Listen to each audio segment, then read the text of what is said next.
mucho el equipo, mucho vale 4.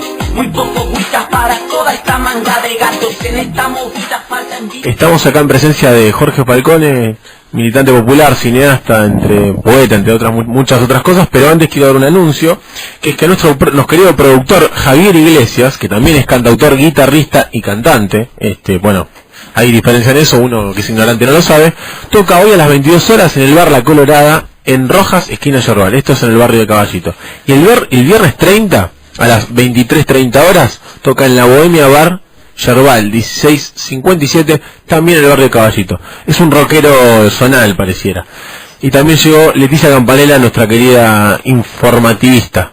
Pero bueno, comenzamos ahora el reportaje. Bueno, acá está con nosotros Jorge Falcone, el Chiqui, un querido compañero de militancia y con el cual nos ha tocado orgullosamente transitar algunos ratos de la historia reciente y no tanto de nuestro país, así que es un orgullo tenerlo acá. Yo les quería contar que antes de venir para aquí, anoche estaba pensando en algunas cosas que a nuestra generación le tocó leer del Chiqui. Entonces nos pusimos con mi compañera y demás, empezamos a revisar algunos de los libros, y entonces empecé a dar vueltas por Bitácora, por Arre, Potrillito de los Pobres, por La Esquina del Universo, por Ítaca, por Canto Hereje, por Te Sigo Buscando Liberación, que fue creo que el primero que llegó a mis manos, y realmente ahí descubríamos lo que digamos comúnmente se conoce como la poesía popular, la poesía del pueblo, la poesía militante, y siempre el Chiqui, por lo menos para nosotros, pudo conjugar eso, el contar desde la escritura, desde los poemas, lo que nos pasaba en las luchas populares.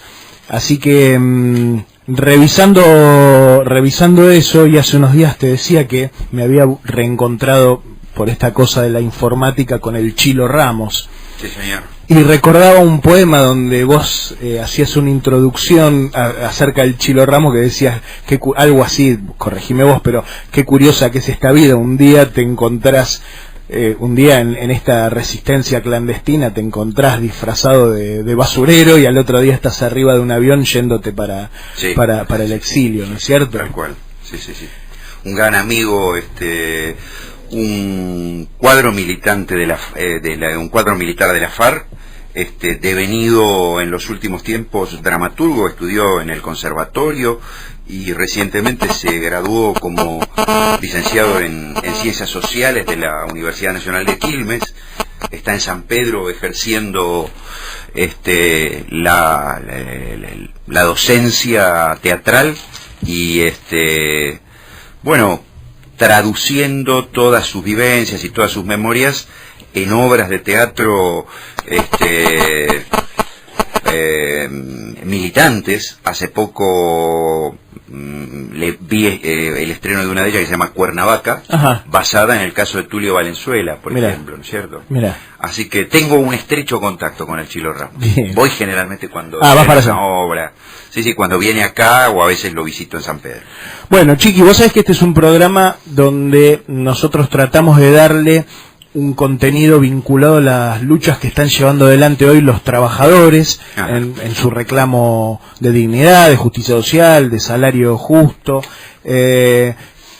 y te queríamos meter un poco en este embrollo de la actualidad del movimiento obrero, sabiendo que vos no tenés una militancia directa hoy en el movimiento sindical, pero que nos des tu punto de vista como un militante popular y como un ciudadano que anda por la calle, referido a cómo ves la situación de los trabajadores en el marco de una realidad que vos bien la relatabas en una nota que has publicado recientemente en tu blog, donde hablas del grado de descomposición social en el que nos encontramos, donde por ejemplo citás que te encontrás en tu propio barrio con gente que no ha chicos que no han conocido a sus padres, a sus abuelos y a sus antecesores desarrollar una práctica laboral concreta.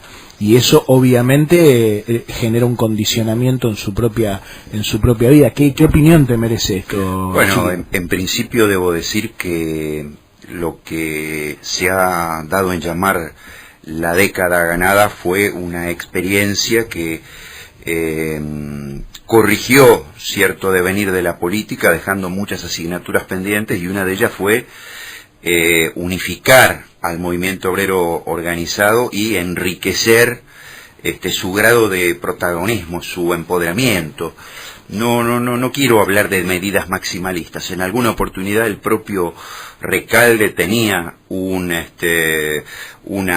idea de presentar una ley que reclamara la distribución de la plusvalía que los empresarios estaban ganando, y se fue al mazo gente de las propias filas, digo, para no poner en la vereda de enfrente discursos que corran por izquierda a lo que se ha venido haciendo en estos años. Creo que para un gobierno que mantiene el signo surgido y desarrollado en los 10 años más felices del pueblo trabajador, culminar su gestión con 5 centrales sindicales de distinto signo, aunque algunas tengan afinidades, es una carga onerosa.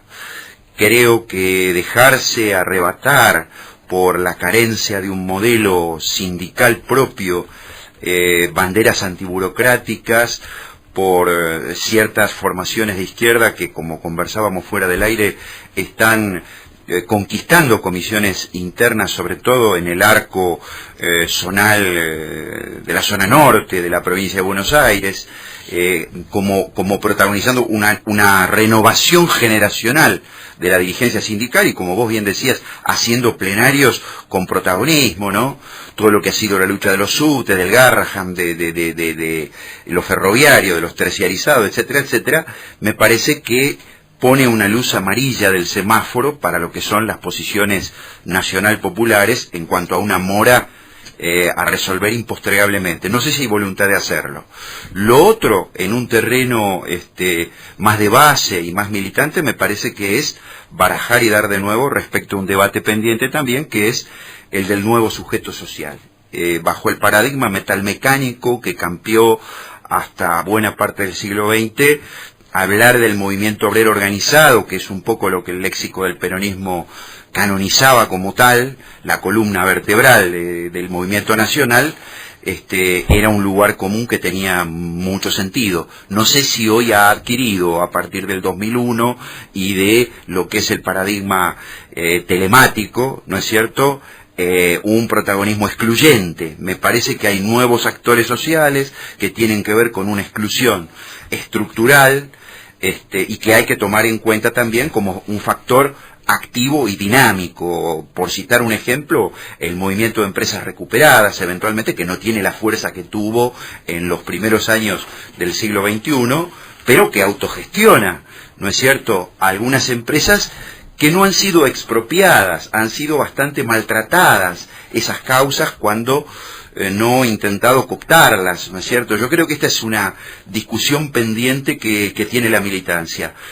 En lo táctico, debatir un nuevo modelo sindical, y en lo estratégico, debatir el nuevo sujeto social, ¿no? ¿Cuál es su alcance? Yo creo que ni quienes venimos del nacionalismo popular revolucionario podemos decir que todo lo que dio el movimiento nacional del 45 al 55 o en gloriosas luchas de resistencia constituye necesariamente el futuro. Más bien constituye un trampolín para proyectarse, pero sin ser refractario a cierta construcción de autogobierno de base que quedó latente en la experiencia del 2001, ¿no? Y que también debiera revisar ciertos presupuestos del peronismo que tuvieron un sentido progresivo en la década del 40 y el 50 y que en el siglo XXI habría que poner en cuestión, como por ejemplo el estatalismo. Sí. Yo no concibo que en la segunda década del siglo XXI le podamos ofrecer a un trabajador la consigna de casa al trabajo y del trabajo a casa. Me parece que son tiempos en los que los trabajadores están deseosos de tener un escaño en el Parlamento, ¿no es cierto? No se ha tomado referencia en estos años, otra mora, ya saliendo de lo específicamente laboral, de las experiencias más avanzadas de esta nueva era de gobiernos de distintos signos, pero en un sentido progresivo de América Latina, como pueden ser las alianzas constituyentes, ¿no es cierto? Uno tiene la utópica idea de que algún día un muchacho como pudiera haber sido Mariano Ferreira, ¿no es cierto?, debatiera con Carrió cara a cara la democratización de la economía en el Parlamento, ¿no es cierto? Y me parece que estamos muy distantes de eso, y creo que es una bandera que no debiera ser patrimonio de la izquierda. Chiqui, vos hace un ratito planteabas, por ejemplo, que era una cuenta pendiente con la que se retiraba este gobierno, por ejemplo, tener 5 centrales de trabajadores. Hace un rato, antes que llegaras vos, también decíamos que era una cuenta muy cara que se lleva el gobierno retirarse con un muerto en el Chaco por una protesta social hace escasos días, retirarse con varios miles de trabajadores procesados precisamente por estar involucrados en hechos de resistencia popular y de lucha reivindicativa por sus propios derechos laborales. Y con otra cuenta pendiente también relacionada ni más ni menos con la ley antiterrorista, sí, con el proyecto X y demás. Sí, sí. Te tiro esta pregunta, ¿por qué? Porque además en el corto tiempo que tenemos vos tenés algo que ver con la lucha por la verdad y la justicia. Tu madre, Nelva, ha sido una de las fundadoras de las Madres de Plaza de Mayo y una de las más dignas Madres de Plaza de Mayo, y es así. Y bueno, y sos el hermano de María Claudia, un ícono de la resistencia juvenil, estudiantil en este caso, a la dictadura militar. ¿Qué opinión también te merece que desde este sector, donde por otro lado se reivindica desde lo dialéctico la lucha de las madres o la lucha de los compañeros, por otro lado te apliquen el proyecto X o la ley antiterrorista? Yo creo que la gestión que está a punto de vivir un clivaje en su desarrollo, convirtiendo en política de Estado la lucha de los organismos de derechos humanos, que fue una lucha eminentemente pequeño burguesa, porque muchos compañeros formamos parte de la radicalización de los sectores medios en la década del 70, y muchas de nuestras familias desconocían nuestra lucha o en algunos casos eran adversos también. Yo creo que nosotros fuimos los hijos de Plaza de Mayo y nuestros padres en muchos casos tuvieron una mirada diferente a la nuestra en cuanto a la relación con la democracia formal, ¿no es cierto? Entendieron que había que avenirse a ciertas reglas de juego que estaban prescritas en una constitución decimonónica que se edificó sobre la sangre del criollo y del indio, con lo cual todos los caminos conducen a Roma. Lo que está en juego aquí es el capitalismo salvaje, que es estructuralmente empobrecedor, ¿no es cierto? Y el progresismo que ha campeado en estos años es un fenómeno hijo de las políticas de escarmiento que se perpetraron en nuestro país.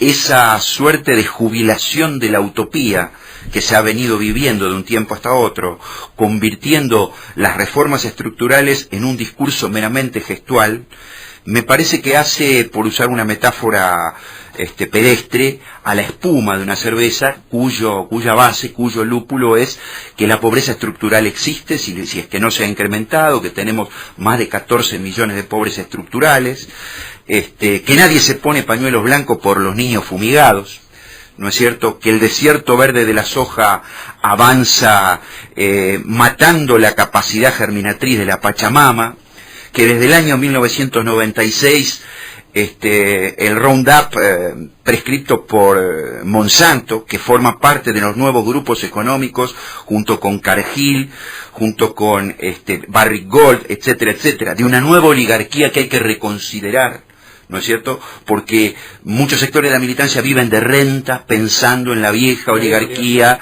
de los apellidos compuestos, y hay una nueva oligarquía que viaja en los charters presidenciales, que se mimetiza con el poder, ¿no es cierto? Y que hay que revisar también quiénes son y cómo enfrentarlos, ¿no es cierto? Yo creo que estamos en un periodo de clivaje de la historia, y así como históricos dirigentes revolucionarios de América Latina, como el dirigente campesino de la Mauta Hugo Blanco de Perú, ya un hombre grande, trotskista en su juventud, protagonista de miles de luchas, dice: en mi juventud yo era un marxista-leninista que entendía que la lucha de clases culminaba en la derrota de una clase por otra, pero ahora entiendo que lo que está en crisis es la destrucción del único planeta hogar que tenemos, y si eso pasa se va a llevar puesta a todas las clases sociales.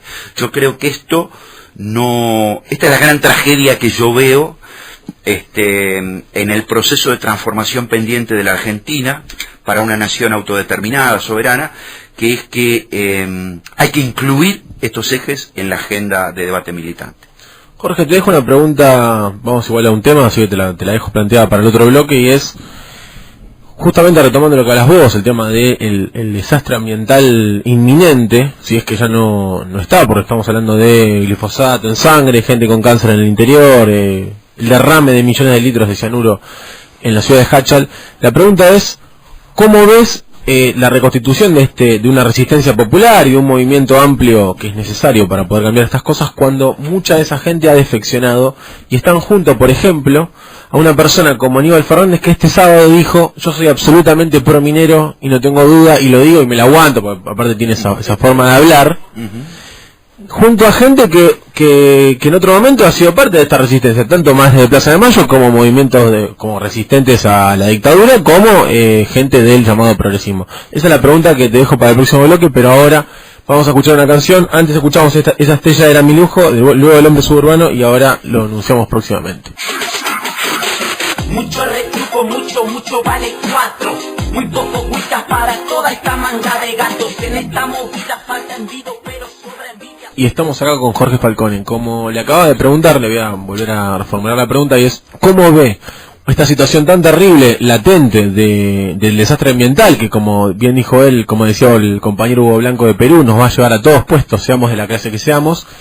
¿Cómo enfrentar esto y cómo reconfigurar un movimiento popular cuando personas que han sido parte de tanto madre de Plaza de Mayo, como gente que ha resistido a la dictadura, como gente de la izquierda, qué sé yo, argentina y demás, todos hoy en día, muchos de ellos están apoyando a una persona como Aníbal Fernández, probablemente gobernador de la provincia de Buenos Aires, que dice, sin pelos en la lengua y sin problema en el estilo que tiene él: yo soy prominero, la montaña está a 5.000 metros arriba, no pasa nada, el agua no pasa nada, porque el agua es menos que la que se usa para regar una plantación de soja. ¿Cómo reconfiguramos cuando tenemos tantas defecciones? Sí, es una gran verdad. El fenómeno de cooptación ha producido más bajas simbólicas que el genocidio físico de tantos compañeros, ¿no? Entre otras, en este caso, la baja del pensamiento crítico, que no es simbólica. Yo creo que tenemos prominentes luchadores de épocas pretéritas que en este momento se ufanan de sentar al zorro a discutir con las gallinas, esto es, a magnates de la soja, con pequeños productores rurales de la economía familiar, ¿no es cierto? Yo creo que eso tarde o temprano va a ser juzgado como delito de lesa patria también. Yo entiendo que hay muchas luchas, como la que acaba de leer la compañera, de los compañeros de La Plata. Hay micro batallas. Yo no soy un partidario ni un adalid de la micropolítica. Vengo de una experiencia generacional holística que puso el índice en el colchón para que las bolitas fueran al hoyo. Pero eso sucedió en un contexto en que había una política del poder, que funcionaba como un sobreentendido. Cuando uno decía Perón vuelve, ¿no es cierto?, o pintaba PB, estaba todo dicho y eso era un programa. Se sabía que volvía el bienestar, los derechos sociales y todo eso que dice la marchita. Hoy por hoy, de alguna manera, se ha tergiversado el sentido subversivo del peronismo, ¿no es cierto? Y me parece que esa fue la última referencia que tuvo el movimiento popular para librar una lucha masiva. No sé si estamos también en un momento de clivaje de un ismo a otro. Yo creo que si es así, el próximo ismo tendrá necesariamente que abrevar en las mejores conquistas del peronismo, pero me parece que para eso es muy temprano. Hay compañeros que han hecho una suerte de, no quiero ponerme psicoanalíticamente, o mejor dicho, ejercer psicoanálisis berreta, pero muchos compañeros que han perdido una lógica de largo plazo y como están en un ciclo de caducidad biológica gradual, porque formo parte de la última ofensiva popular que hubo en la Argentina en los años 70, no han tenido huevos para afrontar que las transformaciones quizás no las vamos a ver, no han tenido la grandeza milenarista de otros pueblos en lucha como los palestinos, que nacen con un Kalashnikov al hombro, ¿no es cierto?, y mueren con un Kalashnikov al hombro, o como las mujeres kurdas, ¿no es cierto?, que están combatiendo cuerpo a cuerpo a la milicia ISIS y son también el germen de otra sociedad horizontal y autogestiva. Esas luchas que se están dando en el mundo van a confrontar con un pensamiento de época cuya propiedad intelectual no es del kirchnerismo. Es un pensamiento global posibilista. Lo tiene Alexis Tsipras en Syriza, lo tiene el Coletas de Podemos, ¿no es cierto?, y lo tienen muchos mandatarios de América Latina. Llenarse la boca de setentismo, pero hacer malabarismo para deletear a los nuevos mártires de la lucha popular. Por ejemplo, al gallego Javier Rodríguez Pardo, de la Unión de Asamblea Ciudadana, gran luchador contra la minería a cielo abierto, ¿no es cierto?, contra la soja, al doctor Andrés Carrasco, ¿no es cierto?, abochornado, humillado por el Ministerio de Ciencia y Tecnología de la Nación, que es un antro de lobistas de Monsanto, ¿no es cierto? Murió humillado Andrés Carrasco, y es otra de las banderas que tenemos que levantar. La compañera Norma Yarraca, del Instituto Gino Germani, y estos nombres no están en ninguna bandera que se agrupe en Plaza de Mayo. No existe la Yarraca, no existe la Carrasco, no existe la Rodríguez Pardo. Bueno, hay otra oligarquía, hay otro sujeto social, hay otros mártires del siglo XXI. No hay que tenerle miedo al debate estratégico. No tenemos letra para afrontar este momento. Mientras eso no suceda, no vamos a poder construir una masa crítica que aporte a transformarlo masivamente. Y los cantos de sirena, lo estamos viendo en esta campaña electoral, se van a perpetrar. Entonces, bueno, será como siempre sucede en esas fracturas de tipo político-social, como la que se vivió en el 2001 o 2002, donde en las calles nos volveremos a encontrar y tiraremos un tronquito al río para que salga al mar abierto de un nuevo ciclo emancipatorio. Yo no sé cuánto va a tardar en haber un ajuste o mega ajuste, como se lo llama ahora en la Argentina, y ahí quiero ver cómo van a jugar las comisiones internas de base, el sindicalismo también de base, cómo vamos a jugar los militantes que sobrevivimos a un genocidio, pero que no nos hemos anquilosado, lo digo con absoluta humildad, por favor, que no nos hemos oxidado, que seguimos manteniendo en un rinconcito de nuestro corazón la furia de los mejores años, y no estamos resignados a que el discurso más revolucionario que se instala en este planeta lo pronuncie el Vaticano. Chiqui, yo te quería hacer un señalamiento. Antes nada, me presento a Ramiro. A vos, ya te conozco hace bastante, por suerte. Pero sobre esto que decías al principio, ¿no? Que reflexionaba, y sobre eso te quiero preguntar. El hecho de que vos decías que yo lo encuentro de algún modo más entendible, el hecho de que haya viejos luchadores o compañeros que han participado de una experiencia que los marcó a fuego, en tanto generación, digamos eso, ¿no? Que se jugaron el pellejo por un proyecto colectivo de transformación, y que en algún punto, digo, lo que me parece entendible, o no, totalmente juzgable, el hecho de, digamos, la venida menos, o la capitulación, o el cansancio, o lo que sea, si bien es totalmente juzgable en términos políticos. Ahora, lo que a mí más me hace ruido, y sobre esto te quiero preguntar, a ver cómo evaluás, es que esta capitulación, de algún modo, tenga un correlato, o en todo caso, cómo se explican las nuevas generaciones, ¿no? Dando por sentado de que en estos años se han sumado un montón de nuevos compañeros y de gente a la militancia, y seguro con mucha honestidad y convencimiento y demás, pero sí claramente ha cambiado la naturaleza de lo que se entiende por militancia, de lo que se entiende por organizarse políticamente, y finalmente, que es finalmente lo que vos decís, del valor o el significado de una transformación, o de lo que significa un proyecto transformador. Entonces, ¿cómo ves? O al menos estoy colando una opinión mía, que es, yo sí realmente creo que hoy esta militancia juvenil, incluso, que tanto se vitupera o se vanagloria, digamos, tiene diferencias abismales con la de los 70, no solo por cuestiones lógicas, para no ser anacrónicos, sino en el espíritu y en la concepción, ¿no? Porque si bien hay supuestamente una identidad común, un horizonte estratégico común, que sería retomar eso que quedó trunco en los 70, vemos que el modo de encarar la militancia es totalmente antagónico incluso al espíritu y a los motivos en los que se dio esa experiencia en los 70. Entonces eso, ¿cómo explicás no sé, achatamiento, pero sí falta de espíritu crítico, realmente transformador en las nuevas generaciones? Yo creo que los sobrevivientes de la última ofensiva popular no hemos tenido huevos para diferenciar fracaso de derrota. Y me pongo a la cabeza.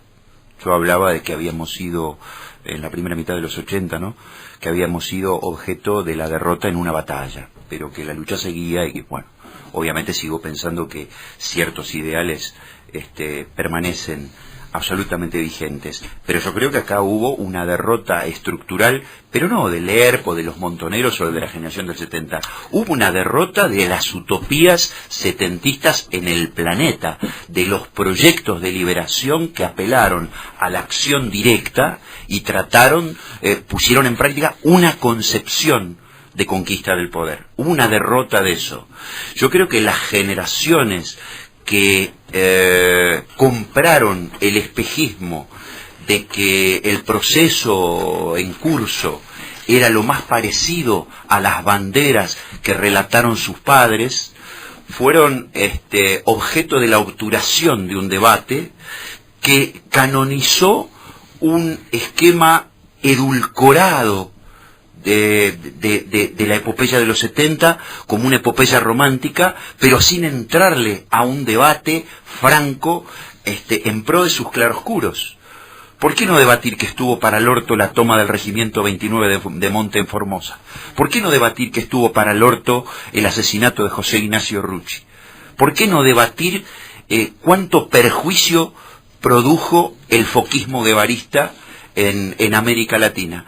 ¿Por qué construir iglesias zurdas, capillas zurdas, intocables? Yo creo que ha habido desde el vértice del Estado, ¿no es cierto?, una instalación de un relato que ha sido construido, si voy a revisar la experiencia de la que vengo, que es la de la organización político-militar Montonero, por los que se quedaron en la Plaza de Mayo el 1 del 74, no bancándose un cuestionamiento con Perón, que no digo que haya sido prudente hacerlo público, pero ahí había algo que debatir, y los sectores ligados a lo que se dio en llamar la columna lealtad, ¿no es cierto?, que vendrían a ser los montoneros prudentes, ¿no es cierto?, descafeinados, que vendieron a una nueva generación, dentro de la cual se encuentran mis 4 hijos,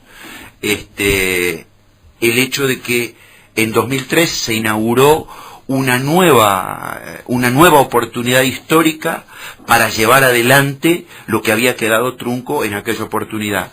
Pero faltaban 30.000 y además estaban presos Perdía y Vaca Narvaja, ¿no es cierto?, cuando se inauguró esta gestión.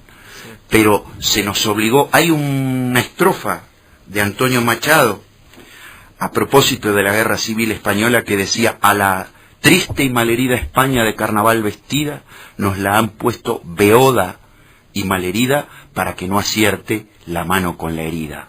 Y yo creo que esa política de distracción se instaló desde un discurso mediático, desde un monopolio estatal que hizo flamear la huipala de Tupac Katari en la conmemoración del bicentenario, mientras hace 9 meses que están los Cuom en Avenida de Mayo, ¿no es cierto?, cagando en el cordón de la vereda, ¿no es cierto?, y desalojados todos los pueblos originarios del interior en una nueva conquista del desierto, que es la conquista de Grobocopatel, aliado del gobierno. Insisto, hay que barajar y dar de nuevo. Se ha escamoteado este debate en los pibes. Pero bueno, el hecho de que se haya hecho una política de monopolio discursivo, de unicidad, de personalismo, también está operando en los pibes más sanos, más honestos, que los hay de sobra dentro de esta experiencia, un proceso de disgregación, porque no se comen el sapo de que lo que viene es la continuidad de lo mismo, y se avecinan tensiones que no van afortunadamente a ser equivalentes a las que se vivieron a partir del 1 de mayo del 74, pero que se va a rediscutir también el sentido histórico del peronismo. A todo esto no me parecen mal ciertas conquistas culturales, digámoslo también.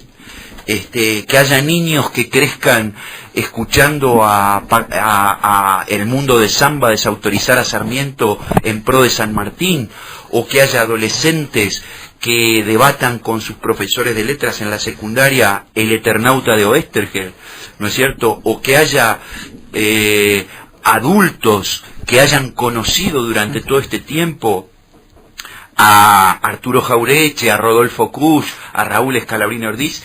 Es una siembra, absolutamente promisoria, pero hay que devolverles a todos esos íconos, a todos esos legados, su carácter subversivo. Hay que devolverles su carácter subversivo. Jorge, te dejo una pregunta como antes vamos al bloque con la canción y te dejo pensar eso.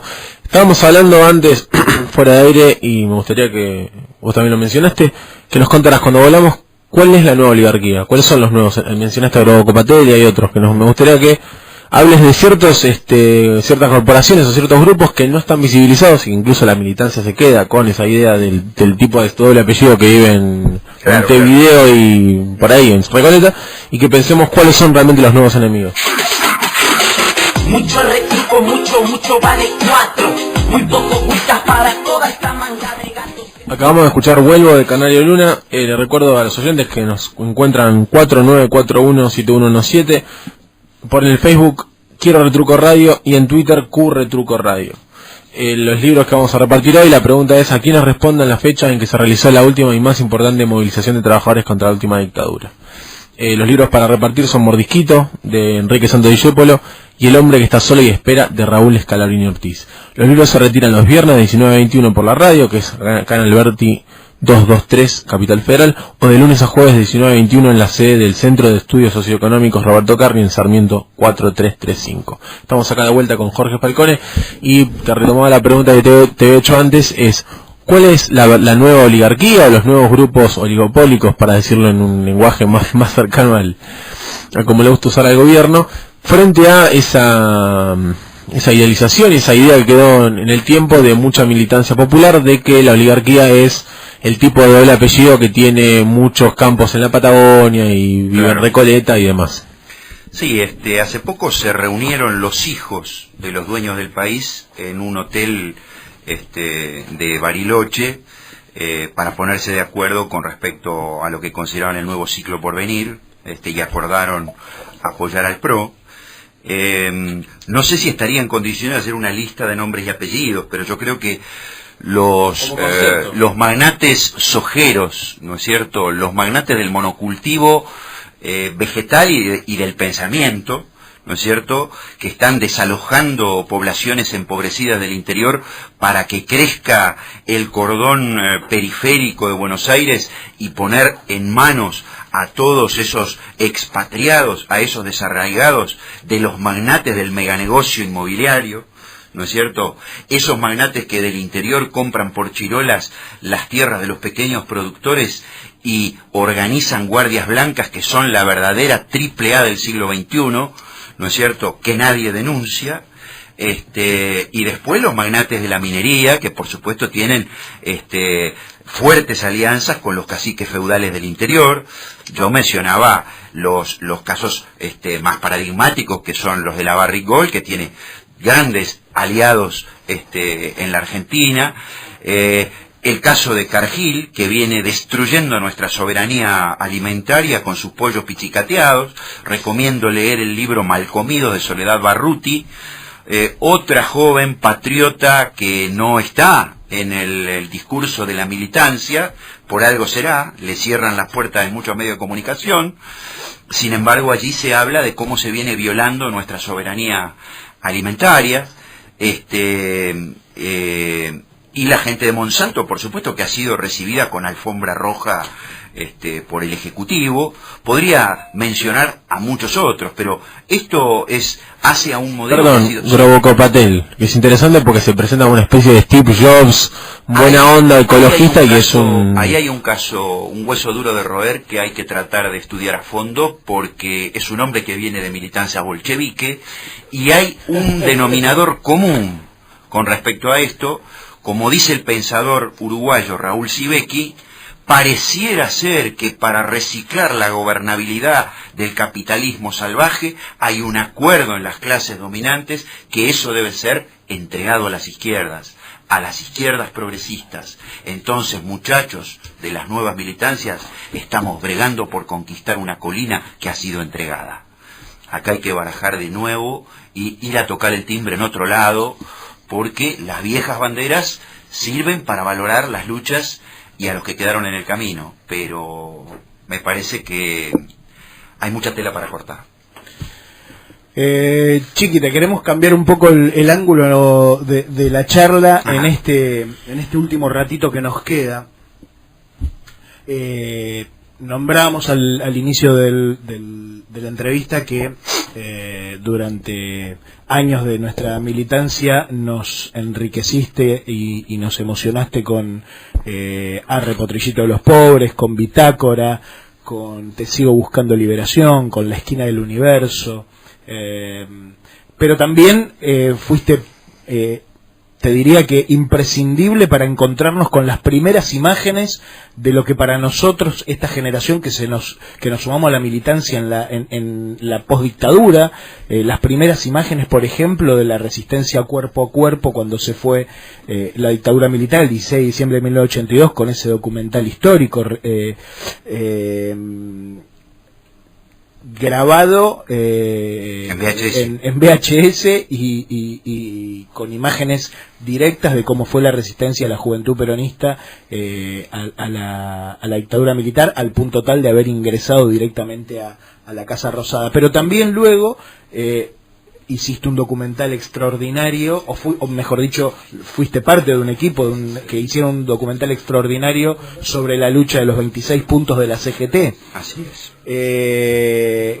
Y bueno, y ahora estamos, luego has trabajado en algunos otros videos, no los vi, pero sé que estuviste trabajando en uno sobre Alfredo Moffat, el hereje. Así es. Sí tuvimos la oportunidad de ver un documental que has hecho sobre la vida de Gunther Rodolfo Kusch, también. Hombre bebiendo luz, y un documental Esperando a Sandino. Y sabemos ahora que además estás a punto de presentar El Profeta, una obra sobre Pierpaolo Pasolini. Bueno, la verdad que nos gustaría que nos cuentes un poco eso. Pierpaolo es, yo soy italiano y te corrijo. ¿Cómo es? Paolo. Bueno, Pierpaolo. Paolo, con acento en la Así Contanos es. un poco de toda esa trayectoria. Como es un programa militante, me quiero plantar desde allí para que el que escucha no piense que es un viejo nostálgico que vive de rentas. En todo caso, mi reciclaje de militante setentista ha tenido que ver, al calor del argentinazo, con no volverme a enamorar con tanta pasión como en aquellos años de una nueva corriente política, pero estar sí con los oídos y los ojos muy atentos al latir de nuestro pueblo, y adherir a una militancia político-cultural que consiste en producir bienes culturales autogestivos de mi propio bolsillo al servicio de dar este debate que considero pendiente, que considero urgente. La película El Profeta, Pier Paolo Pasolini, La vida como obra de arte, es la culminación de una saga en tributo al pensamiento crítico, que es lo que hice yo durante la década supuestamente ganada. Y cada uno de sus referentes es el referente de un fenómeno que considero que hay que poner en cuestión. En el caso de Alfredo Moffat, estamos hablando de los desaparecidos sociales, aquellos por los que decía anteriormente que muy pocos se ponen pañuelo blanco, ¿no?, para usar ese lugar común. En el caso de Rodolfo Gunter Kusch estamos hablando de la identidad cultural más profunda, y en el caso de Pasolini voy a citar una frase de Silvio Rodríguez en una canción reciente que se llama Tonada del Albedrío, donde él dice: dijo Guevara el humano que ningún intelectual debe ser asalariado del pensamiento oficial. Y esto es lo que yo pienso. Ese es el rol con el que me identifico, el del tábano abierto las 24 horas, que dice pero, que dice no, y que pone palos en la rueda si entiende que es menester. Eso a Pier Paolo le costó la vida. Yo creo que, hablando de crisis civilizatoria, es un referente cuya obra, no exclusivamente poética, no exclusivamente cinematográfica, hay que leer los ensayos de Pier Paolo, hay que leer el artículo de las Luciérnagas, cuando decía que en la Italia preberlusconiana los viejos trabajadores rurales no iban a poder contarle a sus nietos lo que eran las luciérnagas, porque el estrago medioambiental las estaba extinguiendo. Durante las últimas inundaciones, ¿no es cierto?, agudizadas por los canales de desagüe clandestinos de los magnates sojeros, ¿no es cierto?, que retuvieron las aguas sin poder drenarlas, a pesar de que esos canales clandestinos son fotografiables desde Google Maps, eventualmente. O sea que el que no los pena, el que no los graba con impuestos, es porque está mirando para otro lado. Murieron va a parecer una pelotudez lo que voy a decir, me hago cargo. Murieron gran cantidad, y está extinguiéndose nuestro compañero el bicho bolita, por ejemplo, ¿no es cierto? Porque cuando se hace mierda el territorio, se hace mierda la cultura del territorio con todo lo que lo integra. Y hay compañeros de lucha, como la lombriz, que son bichos sumamente ecológicos y que contribuyen a mantener el único planeta hogar que tenemos, ¿no es cierto? No deben ser depredados. Por eso ese documental se llama El Profeta. Y lo digo abriendo el paraguas de cualquiera que diga, uy, a la vejez viruela el chiqui se le dio por reivindicar a un puto de Italia, ¿no es cierto? Es un pequebú, ¿no es cierto?, es un intelectualoso. Bueno, esto completa una saga que se llama Trilogía de los Herejes, que me voy a encargar de difundir a lo largo y ancho del país a partir del año que viene, y están todos invitados a la exhibición de este último documental en la Dante, sede central de Capital, el próximo miércoles 28 de octubre a las 19 horas. Vos tenés más a mano la dirección. La dirección es Tucumán 1646, es la Asociación Dante Alighieri, aquí en la Ciudad de Buenos Aires. Quiero hablar justamente de una cuestión de profética que dijo Pier Paolo Pasolini, que fue, él escribió una carta abierta en el año, no me acuerdo si el 73 o por ahí, que se llamaba Los odio queridos estudiantes, Vi odio cari studenti, donde él profetiza la derrota mejor dicho, la traición del progresismo, sí, en la cual él habla de lo que él denunciaba a un grupo de estudiantes comunistas como él, pequeños burgueses que habían agredido a policías que estaban en una ciudad del norte de Italia, pero que eran inmigrantes o hijos de inmigrantes pobres del sur de Italia, que el único laburo que tenían para hacer era hacer cana, y él lo denunciaba como diciéndole que ellos que hablaban de lucha de clases terminaban agrediendo a laburantes cuando ellos volvían a su casa calentitos y demás. Y muchos de esos estudiantes, la historia demostró, terminaron siendo parte del centroizquierda traidor que en Italia permitió, por ejemplo, que gane Berlusconi y destruyó con la noble historia del Partido Comunista Italiano.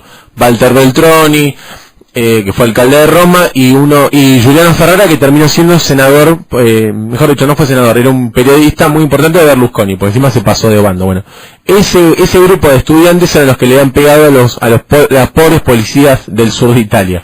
Es interesante cómo profetizó eso. Es interesante también poner en claro que Pierpaolo era un septentrional que optó por el meridión. Él era nacido en Bolonia. Sin embargo, hizo todo su cine contra la lengua hegemónica, que era la lengua romanesca, reivindicando los dialectos del sur de Italia. Todo su cine está hablado en napolitano. Todos sus actores son campesinos, obreros, desocupados, etcétera, etcétera. Dejó un legado indigerible para muchos. Uno de ellos es la película Salò, los 120 días de Sodoma, que de alguna manera prefigura lo que va a ser la Italia berlusconiana. Es la pornografía del berlusconismo, es la orgía por la orgía misma, es muy interesante, eso es algo que ver. Sí. Por otra parte, hoy en diciembre del 2014 se llegó a la conclusión de que en la escena del crimen hubo no menos de 6 personas y que hay huellas digitales y ADN de 3 desconocidos que no son el entonces adolescente Pino Pelosi, que fue imputado como asesino y que frente a un canal de televisión de la RAI en 2007 confesó haberse bancado 30 años de prisión sin haber sido el asesino de Pasolini, ¿no es cierto?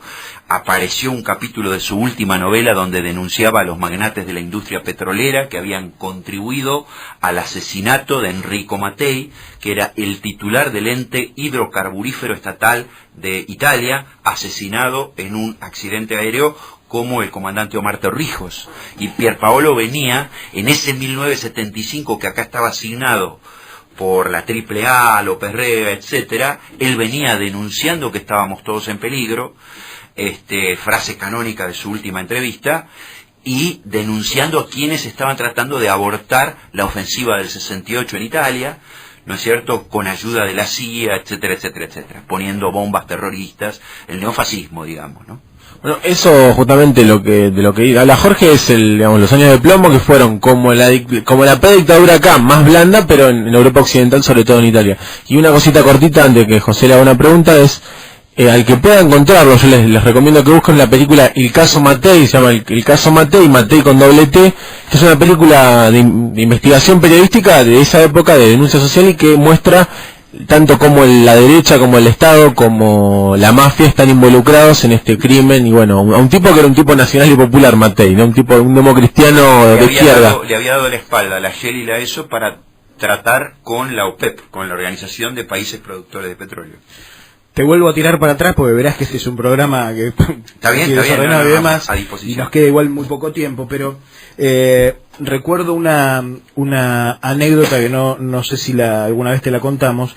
Ciudad de la Plata, casa de Cacho Fernández, un personaje gran amigo, sí, con el que pasa todas las noches buenas. Bien ahí. Bueno, y cae tu vieja, porque hacemos un asado, tu madre estaba viva. Me acuerdo. Estaba mi hija Victoria, con coetaria de tu hija Victoria. Sí, señor. Y vino con su abuela. Claro. No me acuerdo si vos estabas ese día, pero me acuerdo que vino tu vieja con Victoria chiquita. Uh-huh. Y coincidía con que estaban las hijas e hijos de algunos compañeros en ese asado. Uh-huh. Y uno de ellos tenía un puñado de estrellitas federales, el finado Luis Ungaro. Caramba. ¿Sí? Tenía un puñado de estrellitas federales. Entonces tu vieja hizo una suerte de relato hacia los más chicos, que tendrían en ese momento 4 o 5 años, de quién había sido María Claudia. Ante la emoción de todos. Y le fue entregando de manos de tu madre a cada uno de estos chiquitos, mi hija por ejemplo la conserva, una estrellita federal. Y dijo una frase que no me la puedo olvidar, que dice: nunca se olviden de dónde venimos, nunca se olviden quiénes somos. Te cuento esto porque parece una banalidad, pero también, y para el puñado de trabajadores y de compañeros que nos escuchan, deberían saber que el Chiqui fue uno de los compañeros que más empeño puso en difundir la obra de escritores, de poetas desconocidos para las grandes mayorías, y desde una colección que se editó en el otrora peronismo revolucionario se editaron los poemas de Marcos Leiva, un poeta exquisito, poeta tucumano, desde el Valle Coronel Aragón, el poeta de los pobres, iba a decir eso, la primera edición de los cuentos, de los poemas de Joaquín Areta, poemas de esta resistencia, se llamaba el de libro, Carlón también, del Carlón Pereira Rossi y del rosarino Alberto Carmena. ¿Cómo no? Y me parece que esto tiene también que ser conocido por cuanto no solamente has producido material propio, material audiovisual, escritos, poemas y demás, sino que has ayudado y has contribuido a que, como decía tu madre, no nos olvidemos de dónde venimos y no nos olvidemos de quiénes somos. Te lo quería contar esto para darte el pie a la reflexión de este minuto final o de lo que necesites tomarte, para que nos digas, bueno, ¿qué esperás de este? Pero no, ¿qué esperás coyunturalmente con este domingo? Claro. ¿Qué esperás de los tiempos venideros y cómo te ves en ese entuerto? Bueno, en principio yo voy a seguir aportando desde una lucha político-cultural, desde el movimiento de documentalistas, en el que milito con Gustavo Cataldi, con Miguel Mirra, con Diego Ceballos, con Susana Moreira, con muchos otros compañeros documentalistas, que estamos tratando de dejar un registro de este periodo, un registro crítico, como decía antes, y ese es el tronquito que tiramos al río para los tiempos venideros, siempre abiertos a participar de toda asamblea, de todo intercambio, de todo debate donde se juegue lo nuevo, ¿no? Cada proyección de un documental nuestro, de un documental mío, vos has sido testigo también en el Centro Cultural Roberto Carri, desencadena un debate que va como por un tubo a estos temas y trata de promover el pensamiento crítico. Yo creo que viene un nuevo ciclo de luchas sociales. Y yo quiero estar ahí, yo creo que tenemos que estar ahí, tenemos que estar muy abiertos al desencanto de compañeros que con mucho ahínco se quedaron afónicos gritando acá tenés los pibes para la liberación, y que son dignos de crédito, ¿no es cierto? No estoy hablando a la superestructura de conversos, estoy hablando de los purretes, ¿no? De los pendejos. Tenemos que estar muy abiertos para debatir la relectura de este momento. Creo que se vienen periodos auspiciosos, no lo digo tanto desde la superestructura como de las luchas políticas, sociales y gremiales que se avecinan. Tengo esa convicción. Bueno, fue con nosotros un cruce, una entrevista, un diálogo entre amigos y compañeros con Jorge Falcone, el Chiqui. Les queremos recordar nuevamente que el miércoles 28 de octubre a las 19 horas, con la presencia del Chiqui, se va a estrenar El Profeta, Pier Paolo Pasolini, La vida como obra de arte, un documental de Jorge Falcone. Nos honró con su presencia el Chiqui, en él recordamos también, si nos lo permitís, a tu madre y a tu hermana, a la queridísima Nelva y a la recordada María Claudia Falcone. Y hermano, te agradecemos que hayas estado aquí. Por favor, un abrazo a todos, les agradezco mucho y un saludo caluroso a la audiencia de Quiero Retruco. Por supuesto, ha sido un gustazo la verdad tenerte. Paqueleta para cantar retruco, yo vengo calladito, tranqui, con menos miedo que el truco. Tienes al mazo, hazme caso porque mi rima no caduco. Sin decir mucho, casi nada, con mi de espada gano el truco. Mucho patrones, paqueleta para cantar retruco, yo vengo calladito, tranqui, con menos miedo que el truco. Tienes al mazo, hazme caso porque mi rima no caduco. Pasito a paso, firme y lento, con mi talento gano el truco.